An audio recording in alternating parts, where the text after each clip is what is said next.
عورتوں کا جھرمٹ، ڈھول کی تھاپ اور ڈھیر سارے شور کے درمیان امینا بیگم بیٹھک کی طرف جا رہی تھیں۔ کسی بچی نے بتایا تھا کہ ان کے لیے فون آیا ہے۔ وہ عورتوں کے درمیان راستہ بناتی ہوئی بیٹھک چلی آئیں۔ فون کو کان سے لگاتے ہوئے وہ جتنی بے پرواہ تھیں، فون کے اس پار وہ نام سن کر وہ اتنی ہی بے چین ہوئی تھیں۔ عبداللہ بات کر رہا ہوں۔ بلوچی زبان میں کہے گئے یہ الفاظ ان کی جان نکال گئے تھے۔ کتنے سال، کتنا عرصہ، کتنی ساعتیں انہوں نے اپنے محبوب بھتیجے، بھائی کے بیٹے کی آواز سننے کے انتظار میں گزار دیے تھے۔ کیا وہی عبداللہ تھا جسے قدم قدم چلنا سکھایا تھا، جسے بولنا سکھایا؟ میں نے یہ بتانے کے لیے فون کیا ہے کہ میں 2-2.5 سال تک شادی کا ارادہ رکھتا ہوں، اس نے ایک بار پھر اضافہ کیا۔ امینا بیگم سانس نہیں لے سکی۔ وہ وعدہ دے رہا تھا، عبداللہ آنے کی نوید سنا رہا تھا، لیکن کیا دیر نہیں ہو چکی تھی؟ شہزادے نے گھوڑے کی لگامیں کس لی تھیں اور شہزادی کسی اور دیر سدھار رہی تھی۔ آواز آ رہی ہے؟ اس نے کنفرم کرنا چاہا۔ اب مت آنا عبداللہ۔ تنبیہ، منت، سختی، التجا، ان سب کو ملاؤ تو امینا بیگم کا لہجہ بنتا تھا۔ فون واپس کریڈل پر رکھتے ہوئے ان کے ہاتھ لرز رہے تھے، دل پسیج گیا تھا۔ کاش عبداللہ وقت پہ آ گیا ہوتا۔ وہ وقت پہ آتا اگر کہانی کا شہزادہ ہوتا، لیکن یہ کہانی میری تھی۔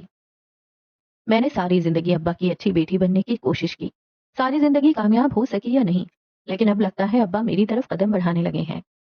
یوں لگتا ہے جیسے میں ان کی فیوریٹ نہ صحیح بیٹی بننے لگی ہوں۔ میں ابا کی توجہ کے لیے ڈیسپریٹ نہیں ہوں، نہ کبھی تھی، لیکن اچھا لگتا ہے جب آپ کا باپ آپ کے سر پہ شفقت کا ہاتھ رکھتا ہے۔ اچھا لگتا ہے جب آپ کا باپ آپ کی محنت پہ داد دیتا ہے اور آپ کو مسکرا کر دیکھتا ہے۔ اگر زینیہ حاکم نے عبداللہ کو کھو کر ابا کو پا لیا ہے تو مجھے نہیں لگتا یہ خسارے کا سودا ہے۔ بالاج اور اس کے نکاح کی خبر کو ذرا سی دیر گزری تھی جب زینیہ حاکم کے کمرے کا دروازہ ذرا سا کھلا۔ ہاتھ میں سرخ جولری کا ڈبہ لیے حاکم نواب اندر آتے دکھائی دیے۔ وہ مسکرا رہے تھے۔ زینیہ نے ٹھہر کر انہیں دیکھا۔ ڈھیر سارے جذبات تھے جو ایک ساتھ آن وارد ہوئے تھے۔ وہ چھوٹے چھوٹے قدم لیتے ہوئے آئے اور اس کے قریب آ کر بیٹھے۔ زینیہ بس انہیں دیکھے گئی۔ ابا نے اس کے سر پہ ہاتھ رکھا۔ میری اچھی بیٹی، دھیرے سے چند الفاظ کہے۔ الفاظ تھے کہ امرت۔ تمہاری شادی کی بہت خوشی ہے مجھے۔ وہ مسکرا رہے تھے۔ میں نے بالاج کے اکاؤنٹ میں 10 لاکھ جمع کروا دیے ہیں۔ تم دونوں جب ایک گھر میں رہو گے تب اپنا سامان خرید لینا، ٹھیک ہے نا؟ زینیہ کے حلق سے الفاظ نہیں نکلے۔ وہ اب تک شل تھی۔ ابا نے جولری کے ڈبے کو کھولا اور اندر سے زیور نکالا۔ وہ ہس تھی، چوکور ہس، گلے میں پہنے جانے والا زیور۔ چوکور ڈیزائن کے ہس پر ننھے ہیرے لگے تھے۔ زینیہ دم خود رہ گئی۔ کیا ان کے معاشی حالات اس بات کی اجازت دیتے تھے؟ ابا کو اب تک اپنا نوابی دور نہیں بھولا تھا۔ میرے پاس حس تھی ابا۔ یہ مڈل کلاس لڑکیاں ایک جیسی چیز کا ایک سے زائد ہونا فضول خرچی لگا کرتا تھا۔ مجھے پتا ہے تمہارے پاس حس ہے، لیکن وہ تمہاری اماں کی ہے۔ میری طرف سے بھی تو کوئی تحفہ ہونا چاہیے نا۔ زینیہ کچھ نہیں بولی، بس دھیرے سے حس کو ہاتھ میں لیا۔ سچا شفاف سونا، 10-12 تولے تو کہیں نہیں گئے، اوپر سے ننھے ہیرے۔ وہ اتنی خوبصورت تھی کہ جس کی کوئی حد نہیں۔ ابا خوبصورت تھے، ان کا تحفہ دینے کا انداز بھی اتنا ہی خوبصورت تھا۔ زینیہ کئی لمحے اس پیلے سونے پہ لگے سفید ہیروں کو دیکھتی رہی، مبہوت، متحیر۔ میں اپنا شہر چھوڑ کر جا رہی ہوں۔ میرا شوہر اگلے کئی ماہ دیار غیر میں ہوگا، میں اس کا انتظار کروں گی۔ زینیہ حاکم ایک بار پھر اپنے سے جڑے مرد سے وفاداری نبھائے گی۔ کئی چیزیں ہیں جو آج سے بدلنے والی ہیں۔ میرا نام، میری فیروزے کی لونگ، میری ترجیحات، ان میں اب بالاج میر شامل ہونے والا ہے۔ لیکن میں باقی مشرقی لڑکیوں کی طرح خود کو پسے پشت نہیں ڈالوں گی۔ جس طرح بالاج میرا فرض ہے، اسی طرح زینیہ حاکم بھی میرا فرض ہے۔ مجھ پہ سب سے زیادہ حق میرا ہے۔ زینیہ حاکم ولد حاکم نواب، کیا آپ کو بالاج میر ولد محمد یوسف میر بائیوز 10 لاکھ روپے حق مہر اپنے نکاح میں قبول ہیں؟ قاضی اسے پوچھ رہا تھا۔ اپنے پلنگ پہ بیٹھی زینیہ حاکم کے آگے اس کی ساری زندگی ایک فلم کی طرح دوڑ گئی۔ اسی لمحے اس نے جھکی گردن اٹھا کر اپنے سامنے کھڑے بشر کو دیکھا، پھر ابا کو دیکھا۔ اس کے جالی دار دوپٹے سے ان دونوں کا چہرہ صاف نظر نہیں آتا تھا۔ اس کی سماعتوں میں ایک مشینی سی آواز بھی گونجی تھی۔ میں تمہارے شہر آیا تھا، تمہاری پکار پہ۔ یہیں اسی جگہ باقی کی زندگی کے لیے ان آوازوں کا گلا گھونٹتے ہوئے زینیہ قبول ہے کہہ چکی تھی۔ چند لمحوں کا کھیل تھا اور زینیہ حاکم زینیہ بالاج بن چکی تھی۔ دل میں جذبات شاید نہیں تھے، لیکن امیدیں تھیں، بہتر مستقبل کی، اچھی شادی کی۔ شام کے 7 بجے کا وقت تھا۔ زینیہ حاکم اور بالاج میر کا نکاح ہو چکا تھا۔ اب جو رسم ہو رہی تھی اسے لاواں کہتے ہیں۔ لاواں کی رسم میں دلہا اور دلہن کو ایک دوسرے کے آمنے سامنے بٹھایا جاتا ہے اور ان کے سامنے آئینہ رکھا جاتا ہے۔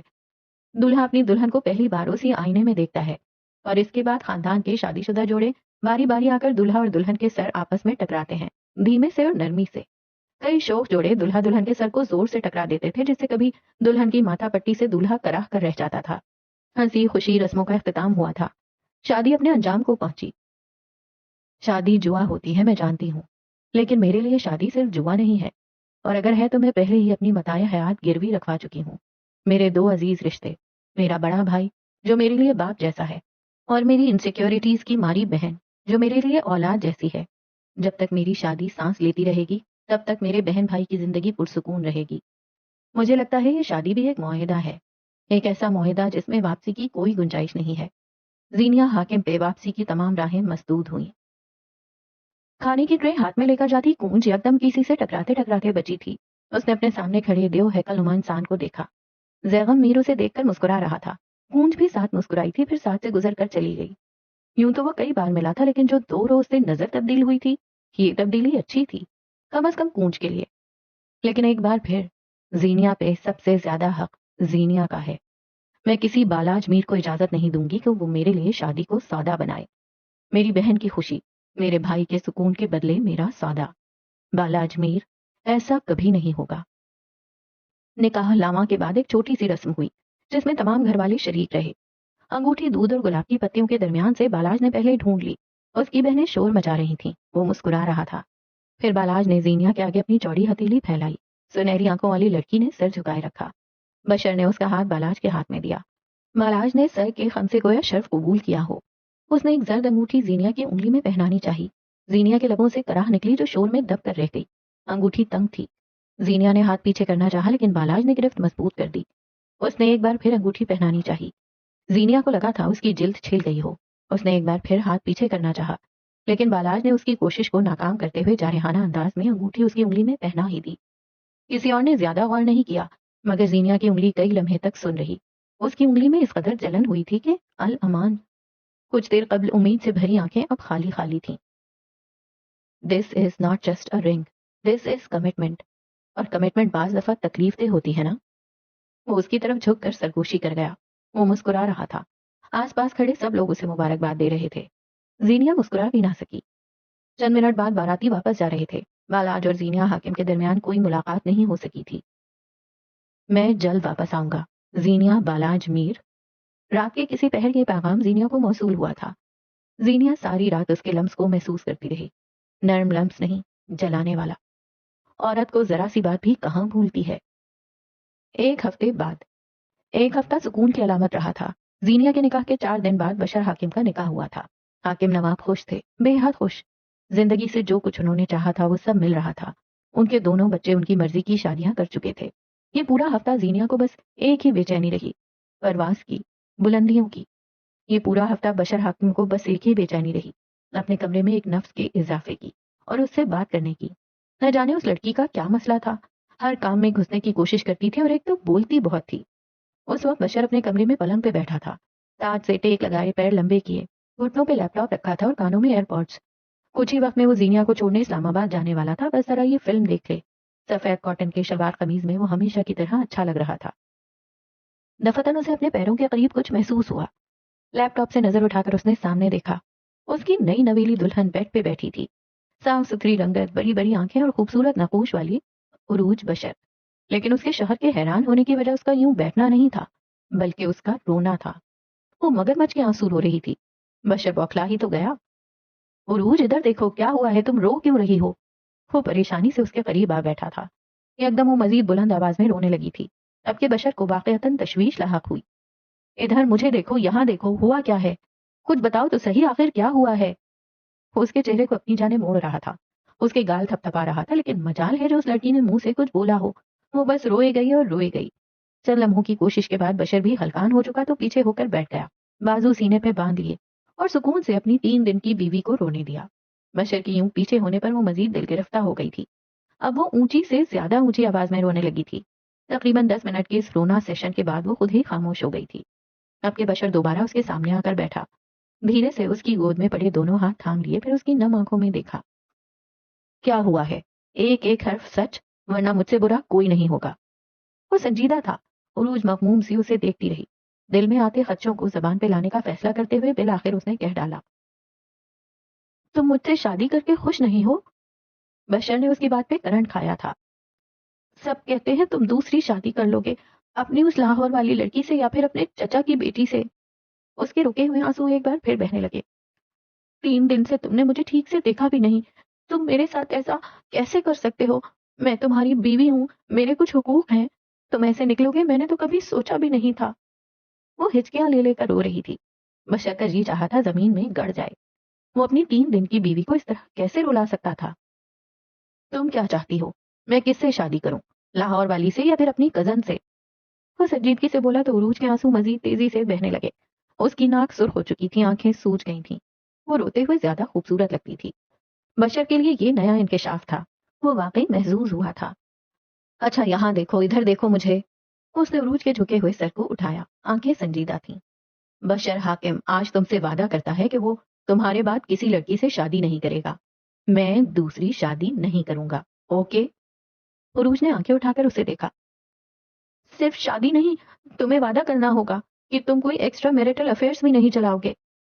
اب کے حیران ہونے کی باری بشر کی تھی۔ وہ اتنی سیدھی نہیں تھی جتنی دکھتی تھی۔ تمہیں بہت پتا ہے، وہ طنز کر گیا۔ اگر تم نے بالی ووڈ کھنگال لی ہے تو میں نے بھی درجن بھر کورین ڈرامے دیکھے ہیں، مجھے کم عقل مت سمجھنا۔ سرخ سوجی ہوئی آنکھوں سے دھمکی دیتی وہ عجیب ہی لگی تھی۔ بشر نہ چاہتے ہوئے بھی ہنس پڑا، پھر دھیرے سے اس کے ہاتھ چھوڑے، لیکن جتنی نرمی سے اس نے ہاتھ چھوڑے تھے عروج نے اتنی ہی تیزی سے دوبارہ پکڑ لیے۔ بشر پہ تو آج حیرت کے پہاڑ ہی گر رہے تھے۔ یہ کون تھی؟ کافی بے شرم واقع ہوئی ہو تم، کھلے دل سے تبصرہ کیا گیا۔ جتنے خاموش تم رہتے ہو مجھے ایسا بننا ہی ہوگا۔ اچھا کیا میں تم سے کچھ مانگ سکتی ہوں؟ اس کے چہرے پہ اشتیاق تھا، بس ذرا سی ڈھیل دینے کی دیر تھی اور چڑھ گئی یہ لڑکی سر پہ۔ میں جانتا تھا یہ 1.5 لیٹر آنسو تم کس لیے بہا رہی ہو، بولو کیا چاہیے؟ اس نے خود کو بیزار ظاہر کرنے کی کوشش کی، لیکن یہ بھی سچ تھا کہ اسے واقعی مزہ آ رہا تھا۔ میں بھی اسلام آباد چلوں؟ اس کی فرمائش پہ بشر اسے دیکھ کر رہ گیا۔ سرخ متورم آنکھوں اور ڈھیر سارے اشتیاق کے ساتھ فرمائش کرتی وہ بشر کو حد درجہ زہر لگی تھی۔ تم اسلام آباد جا کر کیا کرو گی؟ اور ہم نے کون سا شہر میں رکنا ہے؟ زینی کو چھوڑ کر واپس آ جائیں گے؟ یہی تو۔ اس کی آنکھیں چمکی۔ واپسی پہ صرف تم اور میں آئیں گے نا؟ اب کہیں اور تو تم لے کر جاؤ گے نہیں، تو اسی ٹرپ کو اپنا ہنی مون سمجھوں گی۔ وہ رکی، بشر کی متعجب آنکھوں میں دیکھا۔ پھر میں تیار ہو جاؤں نا؟ معصومیت کی انتہا تھی۔ بشر نہ بولنا چاہتا تھا لیکن نہیں کہہ سکا، بس سر کو اس بات میں ہلا دیا۔ اس کی اجازت دینے کی دیر تھی۔ عروج نے اس کے دونوں ہاتھوں کو چھوڑا اور فوراً بستر سے اتر آئی۔ بشر تو حق و دق سا اس کے بدلتے رنگ دیکھ رہا تھا۔ ابا نے صحیح بلا چپکا دی تھی اس کے ساتھ۔ وہ چلی گئی تو بشر کئی لمحے اپنے ہاتھوں کو دیکھتا رہا، نہ جانے کیوں۔ چند گھنٹے بعد دروازے پہ کھڑی بڑی گاڑی بشر کے دوست کی تھی، جس میں اس وقت زینیا کے سامان سے زیادہ 1 دن کے لیے اسلام آباد جانے والی عروج کا سامان تھا۔ دروازے کے اندر جھانک کر دیکھو تو حاکم نواب کے گھر میں الوداعی تقریب جاری تھی۔ نم آنکھوں سے الوداع کہتی عورتیں، سپاٹ چہروں کے ساتھ جذبات چھپائے ہوئے مرد۔ زینیا کا ظاہری حلیہ تو اب جا کر بدلا تھا۔ فیروزے کی لانگ جو اسی کے لیے بنی تھی، آج اس کی جگہ ایک روایتی چنے کی دال کے ذرے جتنی موٹی نوز پین تھی، جس پہ نقش بنے تھے۔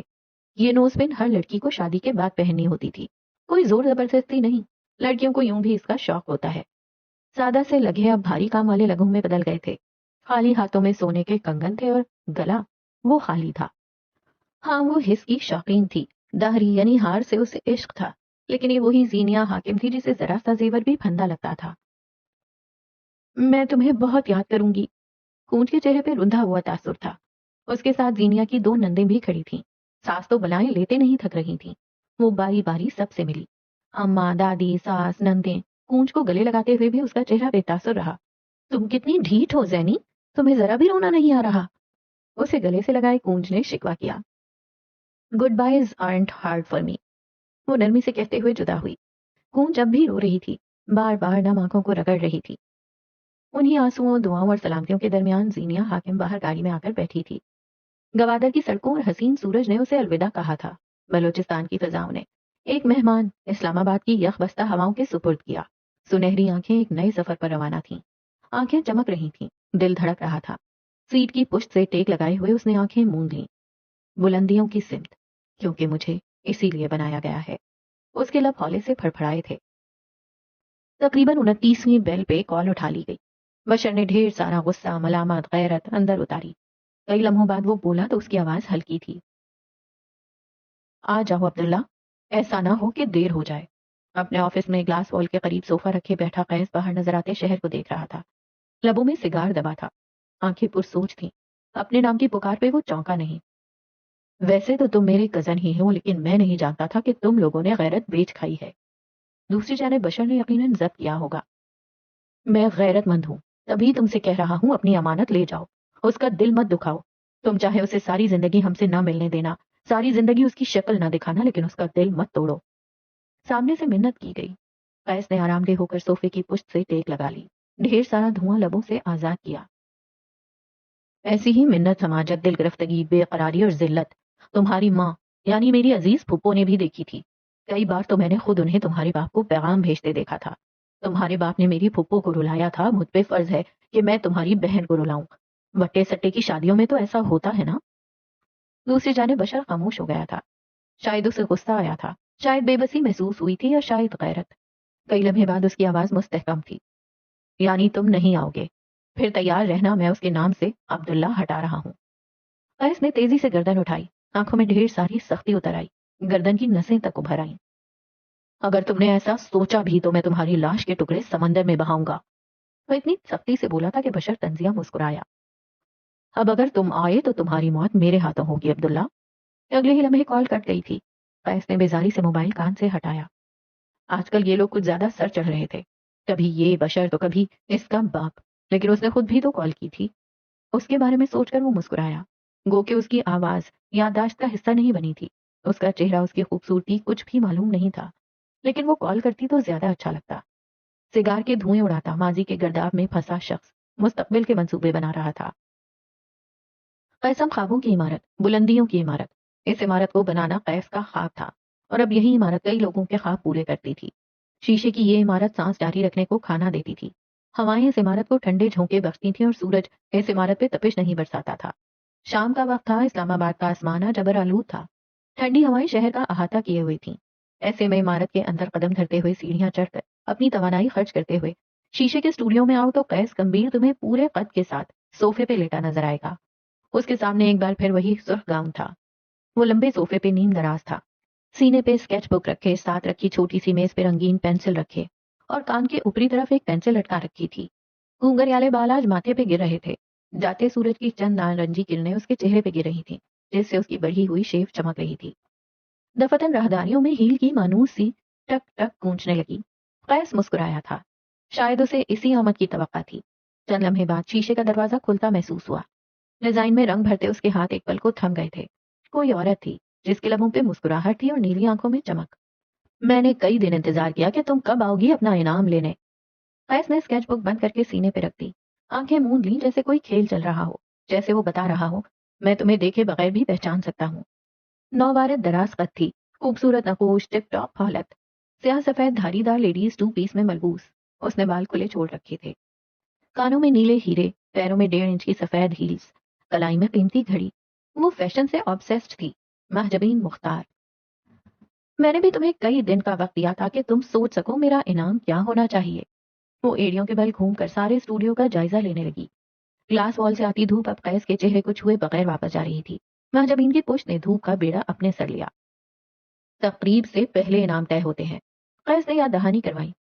میں نے تمہارے لیے کوئی تقریب نہیں اٹینڈ کی, میں نے تمہارے لیے جنگ لڑی ہے قیس, اور جنگ کے انعام سپاہیوں کی جرت کے مطابق طے کیے جاتے ہیں. میری جرت, ہمت اور طاقت کے حساب سے یہ سرخ گاؤن مجھے ملنا چاہیے. ایک دم دھوپ کا راستہ کھل گیا اور قیس کا سارا جسم جھلس سا گیا. اس نے پٹ سے آنکھیں کھولی اور ایک جھٹکے سے سیدھا ہو بیٹھا. مہجبین اس کی طرف پیٹ کیے ہوئی تھی, گردن ڈھلکا رکھی تھی جس سے اس کے بال پھسل کر ایک طرف ہو رہے تھے. اس کی نظریں گاؤن پہ جمی تھیں. ایک فیشن فریک عورت اپنا ہدف چن چکی تھی. اس کے علاوہ کچھ بھی. پیشکش دی گئی, آنکھوں میں بے چینی تھی. اس کے علاوہ کچھ بھی نہیں. پیشکش رد کی گئی, آنکھوں میں فیصلہ تھا. یہ طے نہیں ہوا تھا مہجبین, تنبیہ تھی یہ. جنگ جیت کر آنے والوں کو منہ مانگے انعام دیے جاتے ہیں, ضد تھی یہ. کئی لمحے قیس خاموش رہا, گویا فیصلہ لینے کو وقت لیا ہو. پھر جب وہ بولا تو اس کی آواز مستحکم تھی. جنگ چاہے سپاہی کی محنت سے جیتی گئی ہو, چاہے افسر کے سینے پہ لگے تیروں سے, کریڈٹ سپہ سالار کو ملتے ہیں. اس جنگ کا سپہ سالار میں تھا. مہجبین اس کی جانب مڑی. قیس اب بھی کہہ رہا تھا, سپاہیوں کے حق میں مال غنیمت اور چند عنایات آتی ہیں, تمہارے حصے کی عنایات طے ہیں. مہجبین مسکرا رہی تھی. سر سے پیر تک سجی ٹپ ٹاپ سی لڑکی کو بھلا عنایات کی کیا ضرورت؟ اگر یہ نہیں تو ساری دنیا نہیں۔ آنکھیں کچھ جتا رہی تھیں، تنی ہوئی گردن میں زوم تھا۔ اگر میں انکار کروں تو؟ وہ صوفے سے اٹھ کر اس کے قریب آیا۔ جیسے 2 سال پہلے کیا تھا۔ وہ ہنوز مسکرا رہی تھی، پرتپش سرد مسکراہٹ۔ وقت کے دریا میں بیٹھی کشتی کے چپو گھماؤ، لہروں کے دوش پہ تیرتے ہوئے پیچھے جاؤ تو 2 سال پرانا منظر تمہاری آنکھوں کے آگے ہے۔ 2 سال پہلے منظر تھا قیس کا آفس، سرمئی سفید دیواروں والا آفس، پاور چیئر پہ بیٹھا قیس، میز پہ رکھے کافی کے بھاپ اڑاتے مگ، اور میز کے اس پار بیٹھی مہجبین مختار، ہمیشہ کی طرح ٹپ ٹاپ اور تیار۔ میں عورتوں کے کپڑے ڈیزائن نہیں کرتا میڈم۔ اس نے احتراماً میڈم کا اضافہ کیا۔ میں نے دنیا کے ہر برانڈ کو پہنا ہے، چاہے سستا ہو چاہے قیمتی۔ میں نے قیسم کے کپڑے بھی پہنے ہیں، لیکن وہ آگے کو جھکی۔ میں نے قیس کے بنائے کپڑے نہیں پہنے۔ کیا تم چاہتے ہو میں اپنے سرکل میں آدھی ادھوری تصور کی جاؤں؟ اور ایک بات اور، کیا تمہیں لگتا ہے میں تمہیں خرید نہیں سکتی؟ تم قیسم سے کچھ بھی خرید سکتی ہو، لیکن مہجبین مختار، میں چاہتا ہوں تم قیسم سے کماؤ۔ یہاں خریدنے والے بہت آتے ہیں، جب تم قیسم پہنو تو خرید کر نہیں، کما کر پہنو۔ وہ اگر فیشن فریک تھی تو قیس فیشن شناس ڈیزائنر۔ ڈیزائنر بڑے مین ہوتے ہیں، جن کے لیے ان کا دل نرم پڑا ان کے لیے شاہکار بنا دیں گے، اور جن سے دل کھٹا ہوا ان کے لیے بنائے گئے شاہکار کو بھی ردی کا ٹوکرا بنا دیں گے۔ اگر تم مجھ سے ضد کرو گی، میرے پاس بار بار آؤ گی، تو شاید میں تمہارے لیے کچھ ڈیزائن کر بھی دوں، لیکن وہ محض ایک ڈیزائن ہوگا، آرٹ نہیں۔ آرٹ بنتا ہے دل سے یا پھر ٹوٹے دل سے۔ مجھے کس چیز کا انتظار کرنا ہوگا؟ دل ٹوٹنے کا یا دل سے بنے آرٹ کا؟ نیلی آنکھوں میں تجسس تھا۔ قیس کا دل کوئی نہیں توڑ سکتا، تمہیں دل سے بنے ڈیزائن کا انتظار کرنا ہوگا۔ آجبین نے نزاکت سے ہاتھ چلایا۔ مردوں کے دل سے بھلا کون نا واقف ہے؟ اس کی آنکھیں چمکی۔ کافی کا مگ اٹھاتے ہوئے اس نے ایک اور سوال داغا۔ میں قیسم کا ڈیزائن کیسے کما سکتی ہوں؟ کمانے کی صلاح دی جاتی ہے، طریقے بے وقوف بتاتے ہیں۔ کیا میں تمہیں بے وقوف دکھتا ہوں؟ انتظار کرو اس دن کا جب میرا دل تمہارے لیے کچھ تخلیق کرنے کو چاہے۔ مغرور ڈیزائنر نے کندھے اچکائے۔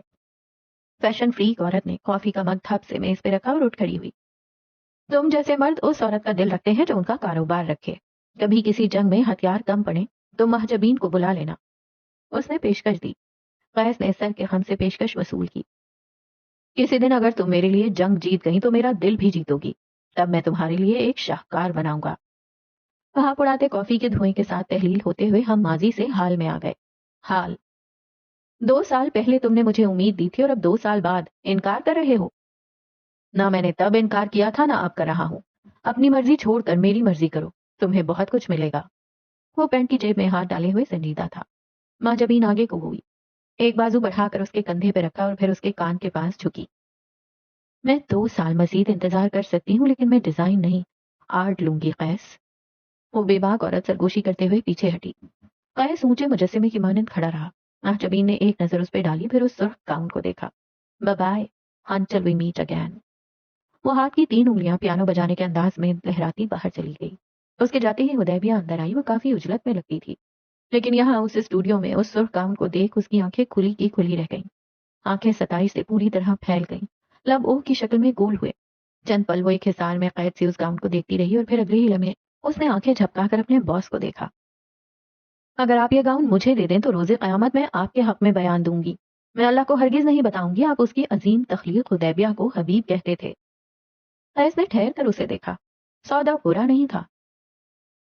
اگر تمہارے اندر ایک بھی عورتوں والی خوبی ہوتی تو یہ گاؤن تمہارا ہوتا حبیب۔ آخر یہ گاؤن ہے کس کا؟ مارے تجسس کے وہ حبیب کہنے پہ بھی خفا نہیں ہوئی۔ میری منگیتر کا۔ اعتراف کرتے ہوئے اس کے لبوں پہ مسکراہٹ تھی۔ حدیبیہ پلک تک نہ جھپک سکی۔ یعنی باس نے منگنی کر لی؟ آپ کی منگیتر بھی ہے؟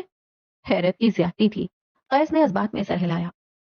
ہاں میری منگیتر ہے، اور وہ کہتی ہے وہ بہت خوبصورت ہے، لیکن لوگ اس سے کہتے ہیں میں زیادہ خوبصورت ہوں۔ وہ رکا، حدیبیہ کے چہرے کو دیکھا۔ اس کی خواہش ہے کہ میں اعتراف کروں کہ وہ مجھ سے زیادہ خوبصورت ہے۔ جس دن وہ یہ گاؤن پہنے گی میں اعتراف کروں گا وہ واقعی خوبصورت ہے، اور اگر وہ خوبصورت نہ لگی تو؟ عورت کو خوبصورت اس کا وقار اور وفا بناتے ہیں۔ اس عورت کے پاس دونوں ہیں۔ میں جانتا ہوں وہ دنیا کی سب سے حسین عورت ہوگی۔ اور آپ کا اپنے بارے میں کیا خیال ہے؟ طنز تھا۔ قیس نے گہری سانس لی۔ میں نے اسے بہت ہرٹ کیا ہے، لیکن میں مداوع کروں گا۔ میری ساری وفائیں اس سے مشروط ہیں. اس کے سارے گلے دور ہو جائیں گے جب میں اسے تحفے میں وفا دوں گا. کون جیتا ہے تیری زلف کے سر ہونے تک؟ ادیبیہ کھوئے کھوئے انداز میں بولی، لیکن اگلے ہی لمحے قیس کی ایک سخت نظر اسے ہوش میں لے آئی. کھسیانی بلی کی طرح وہ دھیرے سے منظر سے ہٹنے لگی جب یکدم اسے کچھ یاد آیا. آپ نے ایک انٹرویو میں کہا تھا کہ اپنے راز عورت سے شیئر نہیں کرنے چاہیے کیونکہ عورت ناقابل اعتبار ہوتی ہے. پھر آپ نے اپنی منگنی کے بارے میں مجھے کیوں بتایا؟ قیس نہیں مڑا. وہ یوں ہی کھڑے کھڑے گاؤن کو دیکھے گیا. میرا یہی عمل اس بات کا ثبوت ہے کہ میں تمہیں حدیبیہ نہیں حبیب سمجھتا ہوں. خدا کی قسم میں قیامت کے دن آپ پہ حتق عزت کا دعویٰ کروں گی. وہ پیر پٹکتی ہوئی باہر نکل گئی تھی. پیچھے قیس تھا اور وہ سرخ گاؤن. عبداللہ ایک دن تمہارے لیے آئے گا. اس نے سرگوشی کی تھی. گوادر کے ساحل پہ کھڑے دو مرد ایک دوسرے کے روبرو تھے. سبز آنکھیں سپاٹ تھیں اور سیاہ آنکھوں میں سختی تھی. تم کیا کرنے والے تھے مہدی؟ چبا چبا کر بس یہی پوچھا گیا. مہدی نے سپاٹ نظروں سے اسے دیکھا. میں کرنے والا نہیں تھا، میں کرنے والا ہوں. پرتایوش سوئٹ کے کمرے میں اپنے پلنگ پہ آڑے ترچھے لیٹے مہدی کا فون بج بج کر تھک گیا تھا، لیکن اس کی نیند تھی کہ ختم ہی نہیں ہوتی تھی. چند لمحوں بعد فون کی زوں زوں ایک بار پھر سر اٹھانے لگی. اب کہ مہدی نے کسی نابینا کی طرح اپنا ہاتھ یہاں سے وہاں مارا. تھوڑی سی جدوجہد کے بعد بالآخر فون اس کے ہاتھ میں تھا. غیر شناسا نمبر سے آنے والی کال اس نے یوں ہی پڑے پڑے اٹھا لی تھی. آنکھیں ہنوز بند تھیں، ذہن غائب. ہیلو، خمار زدہ آواز میں اس نے پوچھا. مجھے اندازہ نہیں تھا تم مجھے اتنی جلدی بھول جاؤ گے. 400 وولٹ کا کرنٹ تھا جو مہدی کے جسم کو چھو گیا. محب ملک اس سے مخاطب تھا. وہی دلکش لہجہ، وہی طنز میں ڈوبے تیر.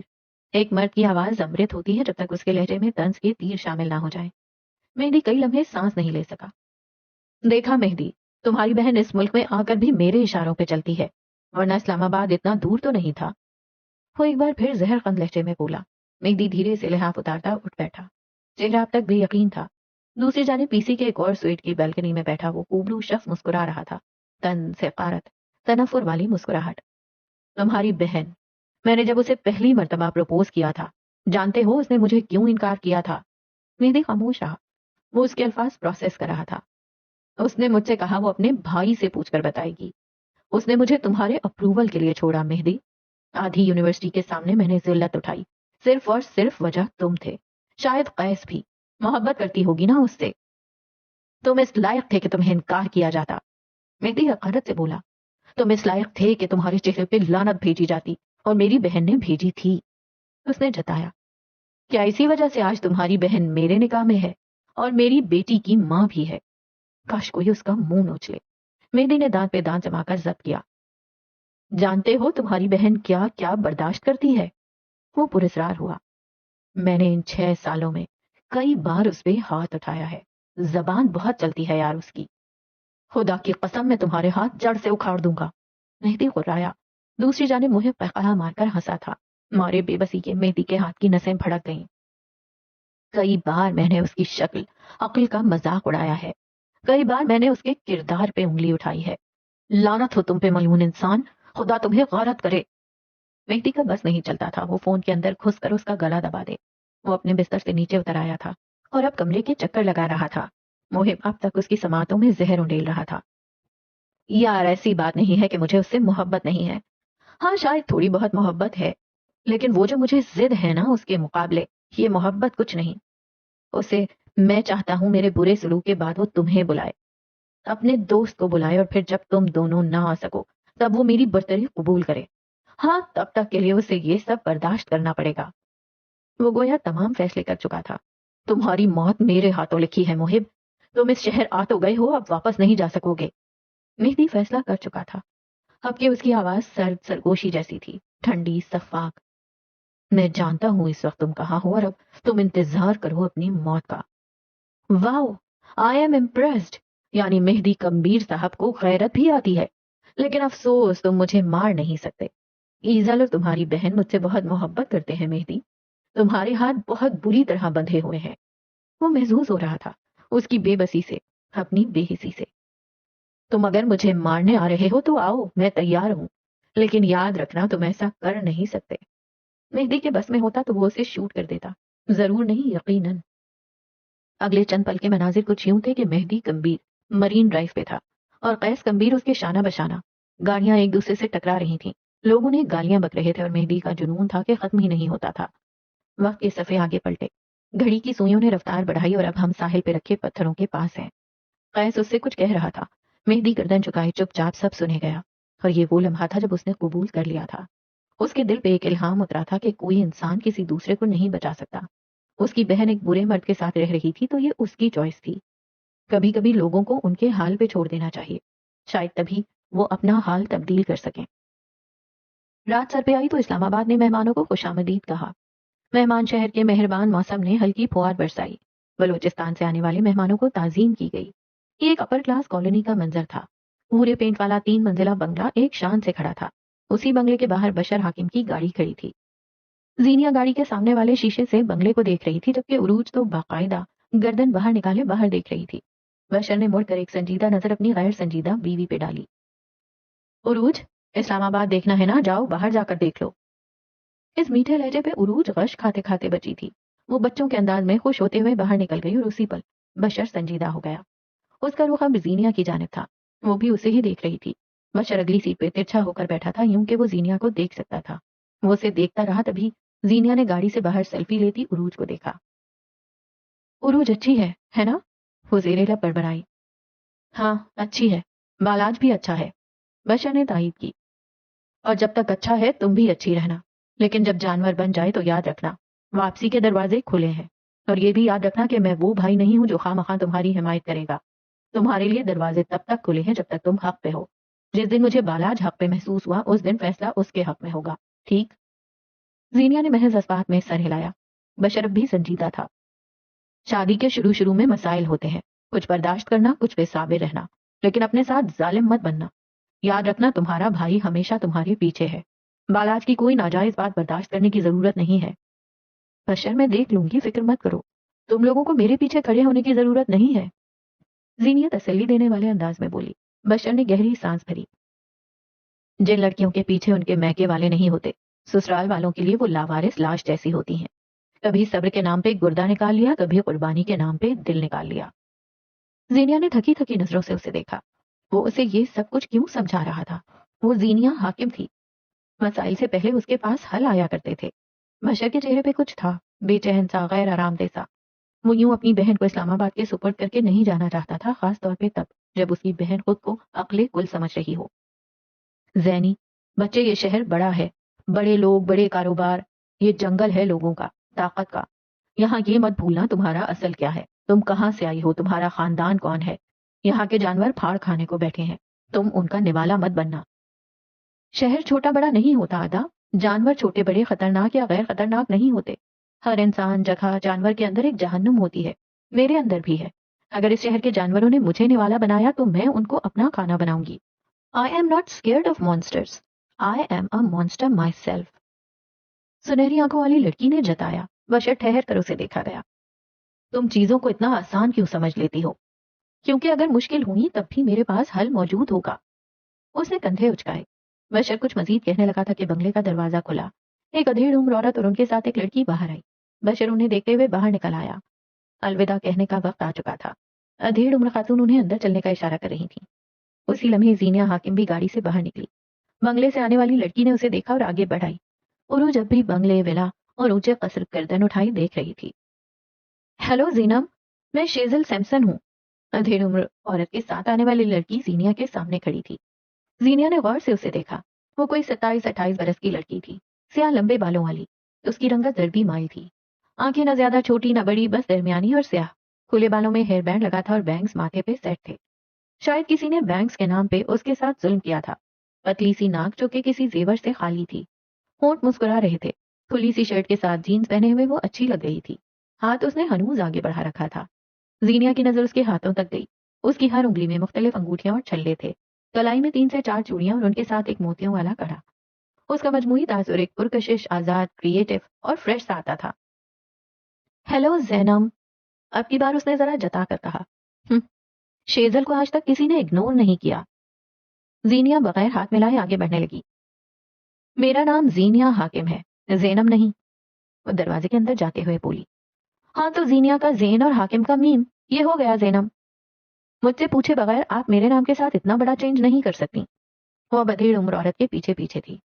ایک لاؤنج نما جگہ پہ آ کر وہ رکی تھی اور اپنے مہمانوں کو بیٹھنے کا اشارہ کیا۔